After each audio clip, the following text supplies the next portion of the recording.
Hello, world, and welcome to the In My Footsteps podcast. I am Christopher Setterland, coming to you from the vacation destination known as Cape Cod, Massachusetts, and this is episode 158.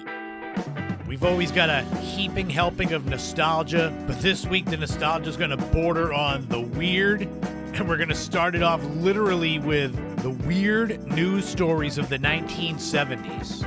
Some of these have to be heard to be believed. We'll continue with the weird but fun as we go way, way back in the day to look at MTV's infamous Celebrity Deathmatch television show. There'll be a brand new top 5 that are my top 5 favorite 1990s athletes. Are there any weird choices here? I don't know. And there'll be a brand new This Week in History and Time Capsule looking back at the birth of the National Football League. All of that is coming up right now on episode 158 of the In My Footsteps podcast, because nostalgia is awesome. So what are we going to talk about this week? Welcome into the show. Thank you all for tuning in. We've got a lot of fun stuff to get into. Like I said, a lot of weird topics, quite literally. What's not weird is me starting off, as I normally do, by thanking my Patreon subscribers, Lori, Mary Lou, Ashley, Kevin, Marguerite. If you want to become a subscriber, $5 a month gets you access to bonus podcast episodes, early access to YouTube videos, early access to the main podcast. At some point, there will be video podcasts. I've said for the last few episodes that I had broken down and gotten a camcorder. Well, it's already been sent back. So I've got a new one on the way. God, it's like a recurring joke. We'll see if this ever actually happens. I do want to do video podcasts and do more in the way of 4K travel videos and such. So I'll keep getting camcorders and returning them if I have to until I get the right one. I have good news for all of you that wanted to come to my Sounds of the Cape History of Music on Cape Cod event at the Payamet Performing Arts Center in Truro. It was a couple weeks ago from when this podcast goes live. The folks that run the theater liked my performance so much that they're going to bring it back again next year with more hype behind it. So get ready, there'll probably be a part 2. For those wondering, my next book event is not until October 23rd, the week before Halloween. I'm going to be speaking at the Eldridge Library in Chatham about my Searching for the Lady of the Dunes book, perfect tie-in for Halloween. Even if you're not from Cape Cod or on Cape Cod, you're doing the next best thing to coming to one of my events, and that's listening to the podcast, sharing it, telling others about it. I'm quickly hurtling towards 4 years of doing this show, almost 160 episodes. And I can tell you, I have probably more fun doing these now than I did when I started. And it's evidenced by, if you go back and listen to the first, 2 dozen episodes, my style is a lot different. I was finding my voice. This here, as I talk, this is more closer to me. The first few episodes there, I'm very monotoned and very serious. Like, I don't know what I was trying to do then. Now, this craziness, this is closer to who I really am. And I hope it comes through in these broadcasts. I hope that you enjoy them. I hope that you enjoy the wacky topics that I come up with, especially now that it's nostalgia-based, because there's really no shortage of topics I can find. And there's no better example of that than this new topic that's going to kick off the podcast. Weird news stories of certain decades. We're starting it off with the 1970s. I've got 7 stories that are very true and very head-scratchingly weird. So let's get into those and kick off episode 158 of the In My Footsteps podcast.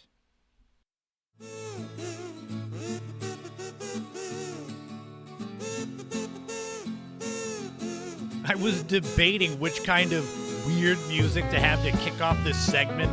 It shows that I'm probably going to do several of these sporadically as the show goes on. To me, weird usually equals funny, although not always, and you'll see that not all of these stories are funny.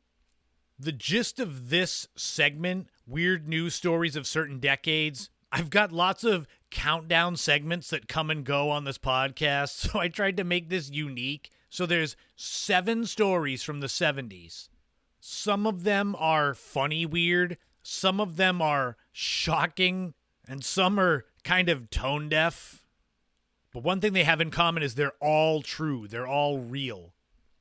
As a kind of pulling back the curtain, the way I found a lot of these was just searching bizarre, weird, strange, along with 1970s, and just seeing what Google brought up for me.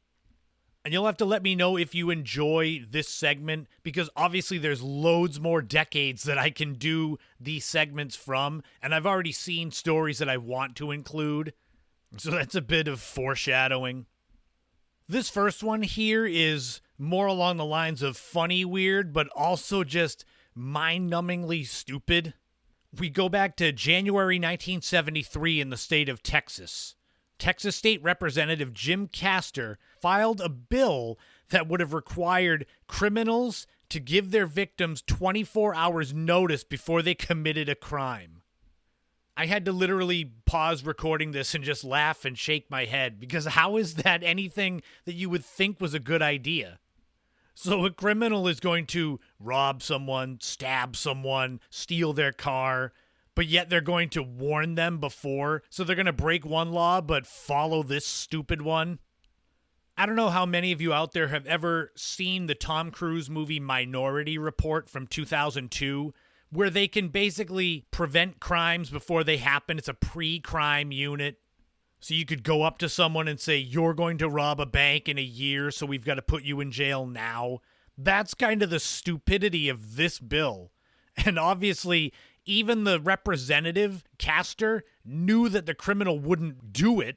But the idea was also that if this bill passed and they then didn't warn their victim, it was another crime they could be charged with. It's like someone robbing a convenience store and then also getting arrested for loitering because they waited outside for customers to leave so they could go rob the convenience store. No surprise that bill was defeated. This second one, it's weird, but this is more shocking and sad. I don't think there are many good ways to get bad news, but hearing about it on national television, that's got to be one of the worst. For this, we go back to August 8th, 1977. There was a 12-year-old boy named Scott Krull who was terminally ill with bone cancer, but he didn't know of that. On that day of August 8th, the Chicago Cubs set up a phone call between their player Bobby Mercer and Scott Krull. Mercer had promised that he would try to hit a home run for young Scott, who had been battling cancer for almost 3 years. Not only did Mercer hit a home run, he hit 2 home runs in the game that night against the Pittsburgh Pirates. So right there, if the story stopped, that's a wonderful moment. You could make a movie out of that. The problem came when, after Mercer's second home run, a note was sent up to the broadcast booth where ABC broadcaster Keith Jackson announced to the world, after saying that Mercer had talked to Scott Krull in the morning, he finished it off by saying that young Scott was dying of bone cancer, which he did not know, and he was watching the game. Like I said, there's no good way to get bad news, but watching your favorite baseball team and then your favorite player hitting 2 home runs that he had said he would try to do for you, and then right after getting it announced that, oh, by the way, you're also dying of cancer. It's just the worst. And sadly, Scott Krull died 2 weeks later on August 22nd at the age of 12. The third story is the absolutely bizarre and macabre story of Danny O'Day. O'Day grew up kind of a wannabe musician that never really made it. He played in a few local bands, played drums. In 1977-78, after another kind of failed local tour, Danny O'Day came up with an idea inspired by the 1947 movie Dark Passage, where Humphrey Bogart undergoes plastic surgery to change his appearance to avoid being captured. O'Day's idea was to take ordinary people and give them plastic surgery so they would resemble dearly departed musical stars like Elvis. O'Day had a friend whose brother Dennis could sing like Elvis, so this is where things crystallized, and he said if I could make him look like Elvis, he already sounds like him. After healing from the plastic surgery, this man, Dennis Wise, actually appeared on Good Morning America as Elvis, speaking like him.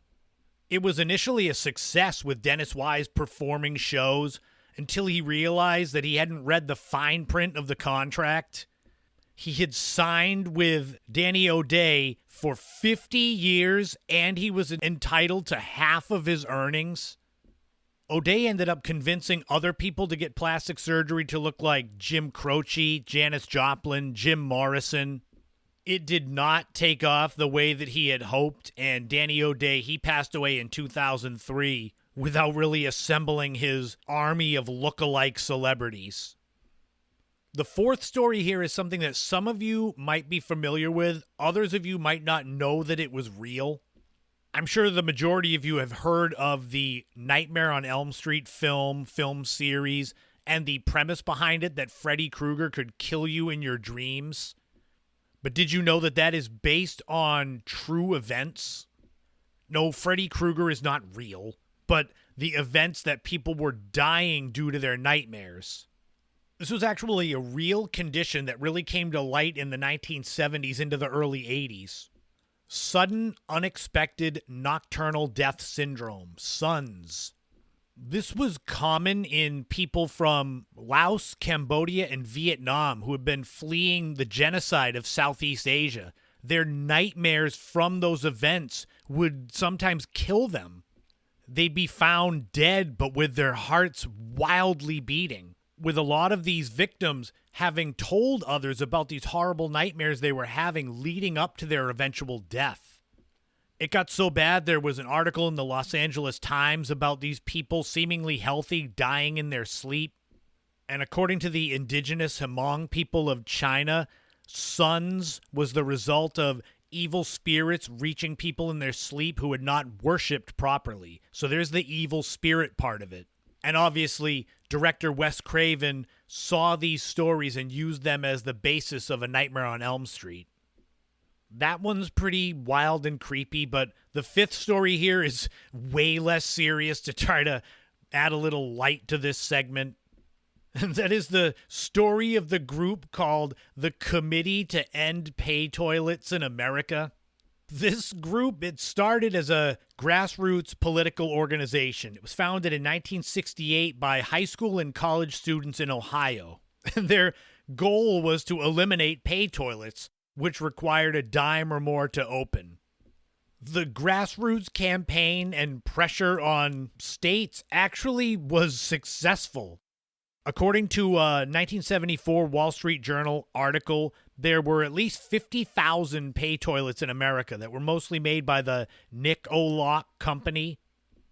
But the Committee to Eliminate Pay Toilets in America over the next few years were successful in obtaining pay toilet bans in New York, New Jersey, Minnesota, California, Florida, and of course Ohio, where they were from. I'm all for having a cause and a purpose in life, but pay toilets, I don't know. To me, it seems like it's kind of foolish, but the thing is, this group was successful. 12 states enacted bans on pay toilets by June 1976, and the group announced that it was disbanding because they had achieved their mission.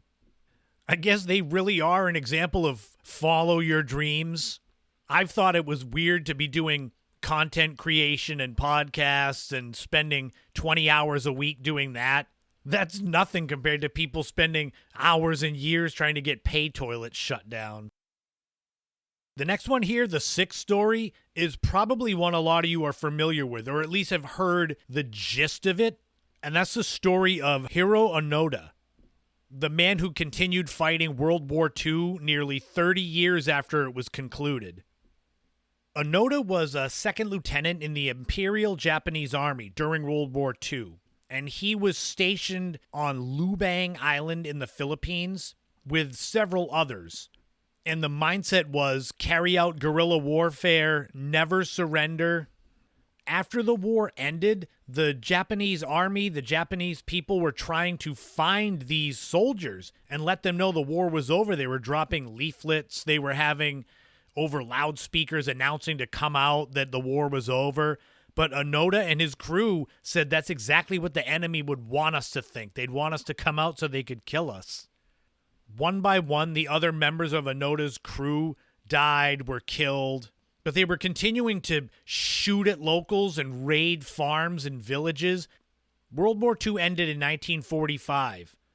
Hiro Onoda surrendered finally on the 10th of March, 1974. For nearly 29 years, he carried out what he thought was his mission for the Japanese army. On one hand, it shows his dedication to his country and to his military and his mission. But on the other hand, you think about decades worth of his life with his family and friends that he lost out on. It's not all bad. When Onoda returned to Japan, he received a hero's welcome, and he did live until 2014. So even after fighting World War II for an extra 29 years, he lived 40 more years as a hero. And finally, the seventh weird story of the 1970s, I'm going to end it on the most random nonsense I could find, and it has to do with music. Lou Reed was an American musician, songwriter. He led the band, the Velvet Underground, for a long time.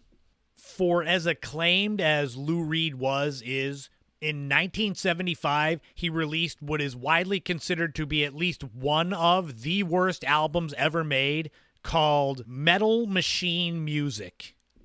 To sum it up, this was a double album of basically all just noise, screeching gears and metal.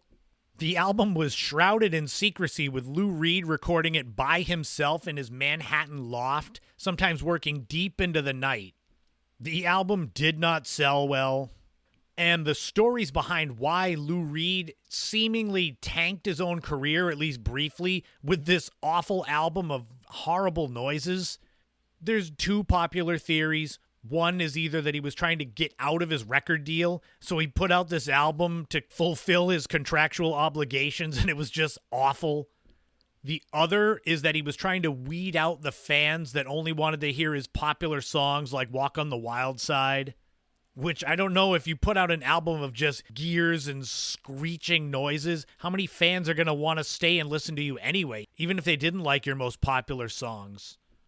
The record initially sold more than 100,000 copies, giving it the distinction of the best-selling noise album ever, which I didn't know that was a thing.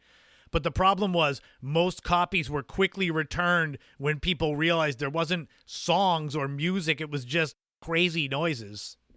I thought about trying to include a clip from that Metal Machine Music album here, but I would not do that to you who listen to the show. So there you go, 7 weird stories from the 1970s. Which one do you think was the weirdest? I tried to kind of run the gamut from super serious to foolish to things you can't believe are true. And if you enjoy it, let me know. There's all these other decades that I could definitely find stories from, because there's always weird stuff going on.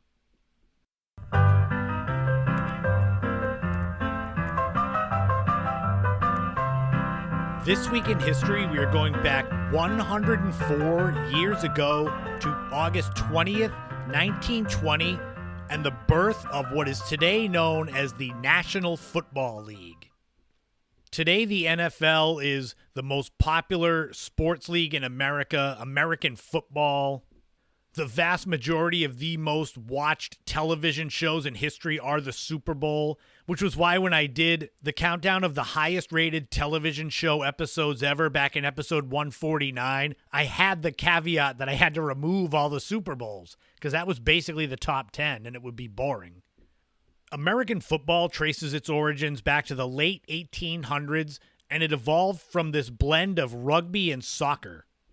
As the game grew in popularity, colleges and universities across the United States formed their teams and established competitive leagues, but nothing like what was coming. Fast forwarding to August 1920, representatives from several professional football teams gathered in Canton, Ohio, to discuss the formation of a unified league. The meeting took place in the showroom of Ralph Hay, the owner of the Canton Bulldogs football team. And attendees included prominent athlete Jim Thorpe, who was named as the league's first president. This league would be known as the American Professional Football Association, APFA. The APFA aimed to standardize rules, reduce player poaching between teams, and enhance the sport's overall organization. The league initially comprised 14 teams. Of these teams in the first season of the APFA, I would think the only one that you probably have heard of is the Chicago Cardinals, who are now the Arizona Cardinals, and maybe the Canton Bulldogs because I just mentioned them, and that's where the Hall of Fame is. The franchise fees for that first season were $100. That's about $1,570 today. So to get into the NFL. And I know it's not apples to apples, but as of 2023, the average value of an NFL football team was about $5.1 billion. So I know it's not the same as franchise fees, but it just shows how the league has grown. What's crazy about that first season of the APFA is there was no postseason, no championship game. They determined the champions by a vote at a meeting. The Akron Pros were voted the champions with a record of 8-0-3. What makes it even crazier is that for a long time, records of this event were lost. So it was denoted for years that the 1920 season, there was an undecided APFA champion. Thankfully, they've got a lot better organization now. In 1922, the APFA was renamed the National Football League. That season saw teams like the Chicago Bears, the Chicago Cardinals, now Arizona, the Green Bay Packers. So there were some familiar teams, but those early years, it was not a success. There was a lot of financial instability, low attendance, low player salaries for a very dangerous game. And there were other professional and semi-professional teams and leagues competing with the NFL. In 1933, the NFL first introduced a playoff system, culminating in a championship game between the Chicago Bears and the New York Giants. But it wasn't until the 1950s, with the advent of television, that things really started to turn around for the NFL. Up until then, the league had been struggling to get by, which is wild to think of in this day and age. Today, the National Football League is a multi-billion-dollar industry, with 30-second advertisements in the 2024 Super Bowl going for $7 million. And the birth of the NFL, the birth of the National Football League, as the American Pro Football Association, the APFA, happened 104 years ago this week in history.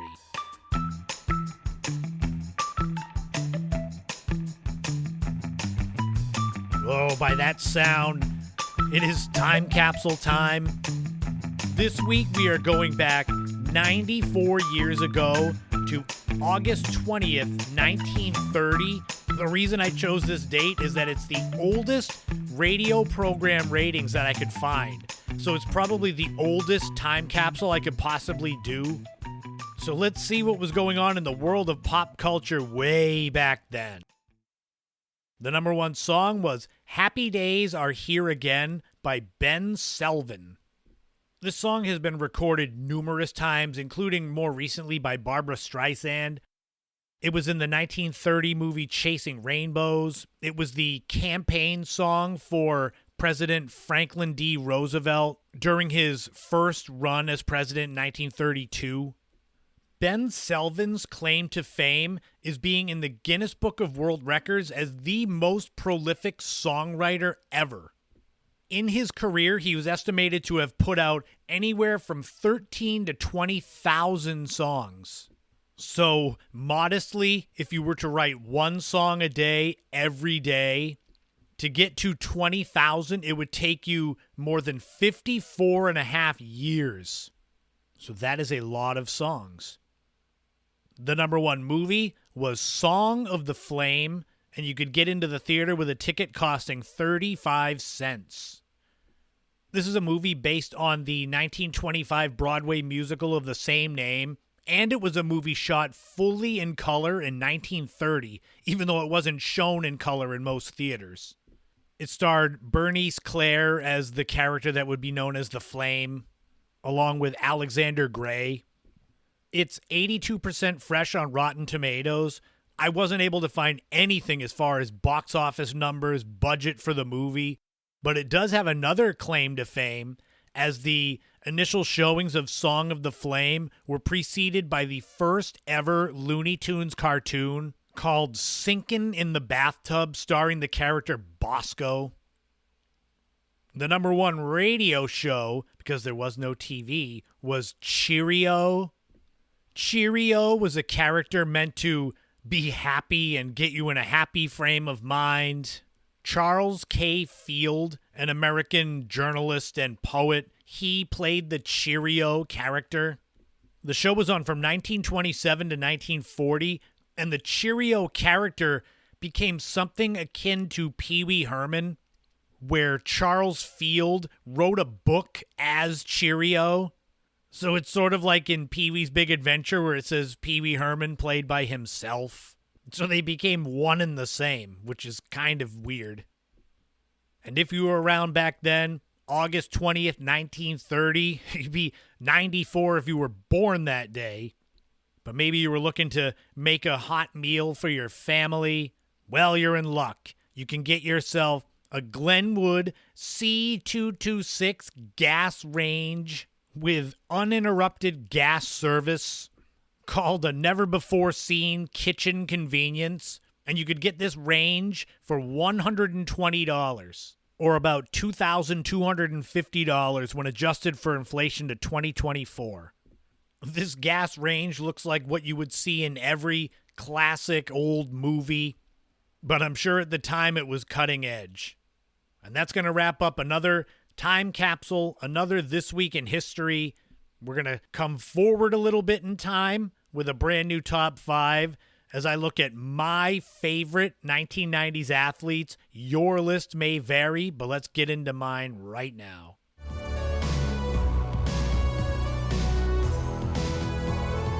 This is going to be fun. We're going to be going back to my prime days, high school, the 1990s, the decade that is now the most popular for nostalgia, which really makes me feel old. And we're going to look at my favorite 1990s athletes. Like I said, your list will vary. I guarantee nobody out there will have the same top 5, same honorable mentions as me. What you will notice about this list is that this was at the time when I was playing baseball, playing basketball. So you'll notice that a lot of these athletes are from those sports. This was a list that was easy to put together, harder to kind of organize as far as honorable mentions go, and I'll have to give some caveats with some of the honorable mentions. The top 5's in no particular order. The honorable mentions, I'll just get right into them. They include Larry Bird of the Boston Celtics, who's only an honorable mention because he only played 2 seasons in the 90s, so there was 8 seasons he was retired. Pedro Martinez of the Boston Red Sox, for the same reason. He only played 2 seasons in Boston and was only really known for 3 seasons the year before in Montreal when he won the Cy Young. Pavel Bure, who may be a shocker, hockey player of the Vancouver Canucks. I just liked his style, and he was the one hockey player I collected all of his cards of. Ben Coates, who was tight end for the New England Patriots. He was like a refrigerator with arms and legs, and one of the only highlights when the Patriots were a joke team. And the final honorable mention is Frank Thomas, who played baseball for the Chicago White Sox. The Big Hurt. I had all of his cards as well. So those are the honorable mentions. I figured that Larry Bird and Pedro Martinez needed descriptions because of how legendary they are in their sports, and how could they be honorable mentions? Mainly due to their connection to the 90s. They didn't play that long or weren't in the spotlight that long in the decade. Boy, I'm really trying to justify it here. But the actual top 5 is really good, and I can have a much easier time justifying these. So let's jump in with number 1, Barry Sanders. professional football player for the Detroit Lions. I consider him the greatest running back in the history of football. Your views may vary, and that's fine. It's subjective. He was amazing. He was impossible to tackle, shorter for a running back, about 5'8", 200 pounds, but he could shift and spin and get through little holes in the defense. He was so much fun to watch, and that's what led to the Detroit Lions being my favorite football team for most of the 1990s. The Patriots stunk, and here was my favorite player was on the Detroit Lions, so naturally they'd be my favorite team. Unfortunately, they also mostly stunk, and they drove Barry Sanders into an early retirement at the age of 30. So now I hate the Detroit Lions because they deprived me of a few more seasons of him. But I digress. We move on to number 2, Michael Jordan, basketball player for the Chicago Bulls. Even if you didn't watch basketball in the 90s, you knew Michael Jordan. All the Gatorade commercials, McDonald's, him being host of Saturday Night Live. Of course, there was also the fact that he's the best basketball player ever to walk this planet. I think most people will agree. Some of you might not, but that's fine. He won 6 NBA titles in the 90s and has a list of highlights as far as in-game and career that are longer than most 10 players put together. I used to love that during this time in the early to mid-90s, I had a basketball hoop in front of my house, which I talked about in depth back in episode 29. But the hoop, you could lower it to be 7-8 feet tall, and my friends and I would have dunk contests, and I would always want to try to mimic Michael Jordan's dunks, including trying to jump from halfway across the street like he did at the free throw line. We move on, though, to number 3, Shaquille O'Neal. Basketball player originally for the Orlando Magic. Shaq was one of the first basketball players that I actually watched when he was playing in college at LSU. So when he got drafted in the NBA by the Orlando Magic, I said, well, there's my new favorite team because the Celtics stunk. Shaq was a force of nature, 7'1", over 300 pounds. He had the habit of dunking so hard that he would rip the rim right off the backboard or tear the hoop down. He was another marketing machine. He had all those different commercials. I remember the one where he was dunking the ball and he tore the rim off the hoop, and there's all these other famous NBA centers, Bill Russell, Kareem Abdul-Jabbar, Wilt Chamberlain, watching him and not being impressed and making him clean up the glass with a broom and dustpan.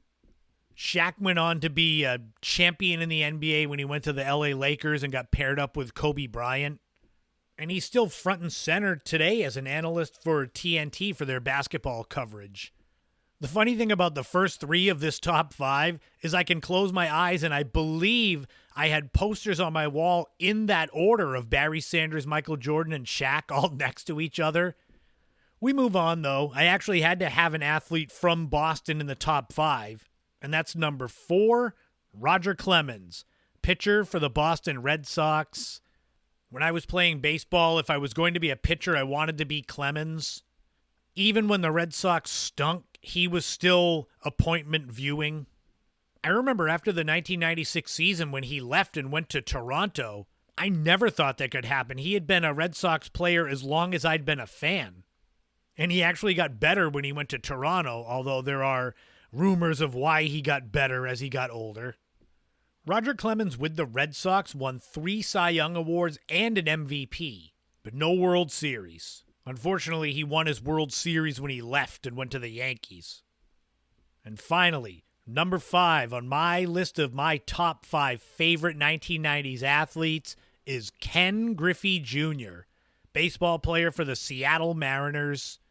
People who knew me growing up, they knew Ken Griffey Jr. was my above all else favorite player.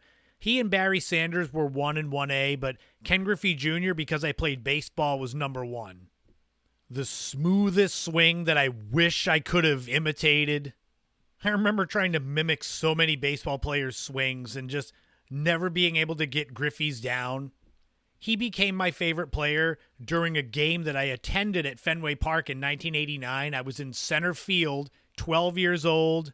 Ken Griffey was a rookie, And I remember yelling down to him, and he actually turned around, yelled back, waved, and I immediately was like, "You're my favorite player ever." So luckily he was good. If he had stunk, it would have been embarrassing to constantly be trying to get his baseball cards that are worth 3 cents. I had always wished that there could have been a way that the Red Sox could have gotten Ken Griffey Jr. Every now and then, the local teams would end up trading for my favorite non-local player. Like the Patriots got Rodney Harrison, the Celtics got Kevin Garnett.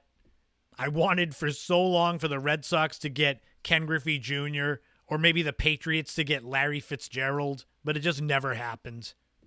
Those are my top 5 favorite athletes and some honorable mentions. Which one of these is the worst for you? Because I know our lists will never be identical, but are there any players that you listen to me talk about and say, why is it on your list? Maybe it's some of the honorable mentions. This, though, was the list I was most confident in as far as favorite athletes, because this is such a fun and vivid time in my life for sports, especially playing it. One of my favorite sports to play growing up in the 90s was wrestling.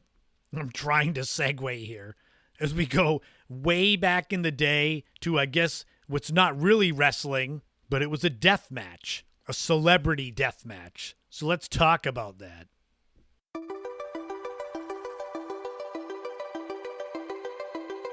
The 90s were just such a fun time to be alive, to be growing up. You had great music like grunge. You had the dawning of the internet. Various snacks and sodas to give you the sugar rush. And that's just talking about me. When it comes to making a nostalgia podcast and doing all the research, there are things that can slip through the cracks of my mind for weeks, months, years. But eventually they rise to the surface. That's what happened here with MTV's infamous, very popular show, Celebrity Deathmatch. I can't even remember how I found it again, but when it popped up and I saw a scene from one of the shows, I said, oh man, I got to talk about that on the podcast. The very quick soundbite of what Celebrity Deathmatch was, it was a claymation TV show where celebrities of varying levels would fight each other to the death. Naturally, there's a lot more to it, but for those of you that may have never heard of the show, I wanted to quickly clue you in as to what it was about before I do a deep dive.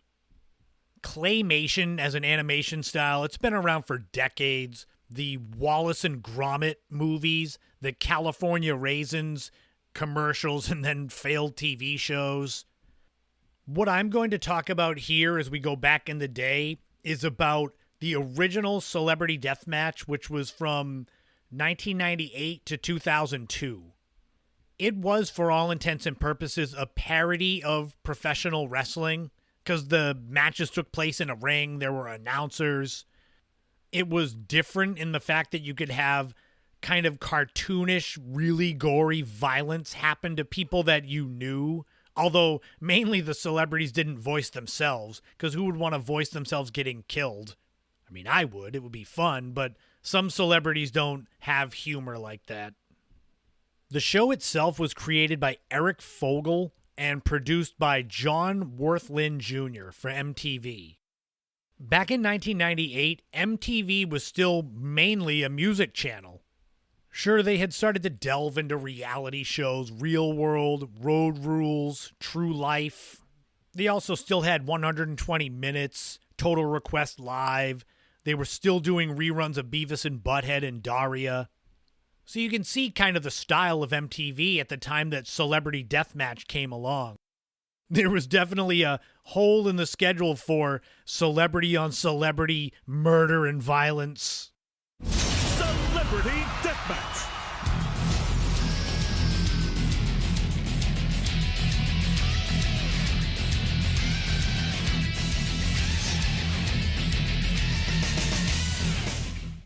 In total, the show would run for 93 episodes, with there being 2 pilot episodes broadcast on MTV in January of 98, with the show properly premiering May 14th, 1998. The show was all claymation. It would start off with the announcements of who was going to be fighting who on today's show. There were announcers. Wait! You manwater! Unbelievable! Gallagher has just taken out the Gallaghers. You know, Liam and Noel were pretty drunk when this match began, but now you'd have to say they're hammered. Guys, I've said it before and I'll say it again.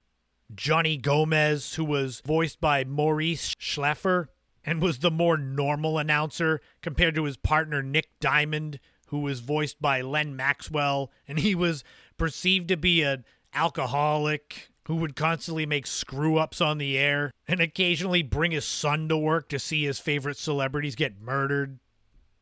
The other main recurring character was Mills Lane as the referee. Okay, Gallagher brothers, try to follow what I'm saying. I want a good, clean fight, and if you have to be sick, don't do it in my ring. Let's tango. He was the famous boxing referee in the 80s and 90s and later a judge on TV. He would always start the fights with his catchphrase, "Let's get it on." But then he would also be very loose with the rules, where he'd let people obviously bring in wacky stuff to smash each other with, and he would just allow it. But he wouldn't allow biting or guns. Those were the only things you couldn't use. Anything else went. There were interviewers who would talk to the celebrities before and after. Most well-known, Stacy Cornbread. She was the first one. But right now, let's check back with Stacy Cornbread, who's still in the locker room with the Gallagher brothers. Stacy, how's the mood back there? Well, Johnny, as you can see, these two brothers may hate each other's guts, but there's one thing that can still bring them together, and that's the music. The big highlight and the real connection to professional wrestling was Stone Cold Steve Austin, the wrestler, being guest commentator. He'd also be scientist, doctor, weapons expert. This was the time when professional wrestling, and more in particular the World Wrestling Federation, were as popular mainstream as they've ever been. This was the Attitude Era, where there was way more violence and sex and over-the-top characters on TV, and Celebrity Deathmatch kind of fit that mold. After getting through all of these ancillary characters, obviously the main point of Celebrity Deathmatch was seeing famous people, at least in clay form, fighting and dismembering each other. You had such matches as Mike Tyson versus Evander Holyfield, where Tyson pushed Holyfield off a building and blew him up with TNT. The very first episode of the show had Marilyn Manson versus Charles Manson, where Marilyn Manson pulled Charles's spine out of his mouth. You had Kid Rock versus Eminem with Carson Daly as the special guest referee, where Kid Rock's partner, Joe C., shows up and takes control of Eminem's body. There was Sylvester Stallone versus Arnold Schwarzenegger, since you couldn't get them to fight in real life, so you put them in the ring in clay form. Mariah Carey versus Jim Carrey, featuring an appearance by Drew Carey. There was a match between all four Beatles where John and Paul kill Ringo and George, but then they agree to be friends at the end. There was a show they did in January 99 called Death Bowl, a takeoff of the Super Bowl, and that had the infamous Michael Jackson versus Madonna fight, where the ring is surrounded by hydrochloric acid, and when Michael Jackson falls into it, he comes out with his face from the 70s, how he used to look. I am sure that a lot of celebrities got rubbed the wrong way by this show. When I went through the IMDb page for Celebrity Deathmatch, you can scroll down if they've filled it out fully and see all of the voices, all of the actors and actresses on the show. And that's where I got to see how few celebrities actually voiced themselves. I'm sure a lot of them were asked. There were loads of WWF wrestlers that voiced themselves, including when Stone Cold Steve Austin fought Vince McMahon. They both voiced themselves, and that was before they had their first real match on pay-per-view. In fact, besides Jerry Springer, who voiced himself on an episode, the only time you could find celebrities on Celebrity Deathmatch was a segment in 2001 where they asked celebrities what they thought of Celebrity Deathmatch. That's where you had celebrities like Janine Garofalo, Tommy Lee, Moby, talking about what they thought of Celebrity Deathmatch. Other than that, though, it was voice actors portraying all these famous people. There were some memorably brutal matches from this show, including the Beavis and Butthead one, which surprisingly Mike Judge did not voice them because he was busy doing King of the Hill. There was a fascinatingly prophetic match between Liam and Noel Gallagher from the band Oasis where they just smash each other with mallets. And I think this was before they really hated each other and really fought each other on stage. Despite the sheer brutality and often mocking tone of Celebrity Deathmatch, as far as I could find in my research, there were never any lawsuits filed by celebrities against the show's creators or MTV. So it's either these celebrities all actually had good senses of humor, or the show wasn't important enough to them to kind of file a lawsuit. I don't know what the ratings were for Celebrity Deathmatch, although the story that is commonly thought of as far as the end of the show was that they did a series of German shorts called Celebrity Deathmatch Hits Germany in June of 2001, but it was so poorly received from the fans that may have led to the end of the show. There was a brief revival of Celebrity Deathmatch on MTV2 in 2006 into 2007, but there was no Mills Lane, there was no Stone Cold Steve Austin. I think they even changed the announcers' voices, so nothing was the same. Over the years, there have been a few rumored reboots of this show.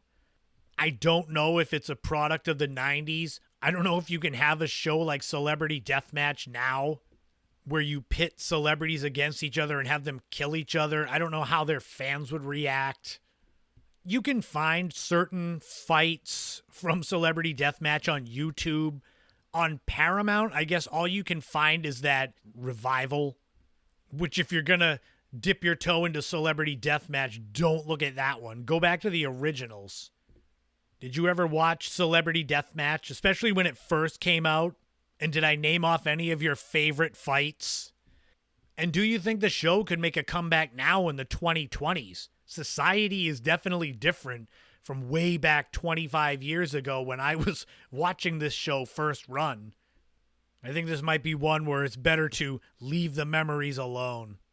Well, folks, it's been a night to remember, but right now we are out of time. I'm Nick Diamond. I'm Stone Cold Steve Austin. And I'm Johnny Gomez. On behalf of all of us here at Celebrity Deathmatch, good fight, good night. Until next time, though, that's going to wrap up episode 158 of the In My Footsteps podcast.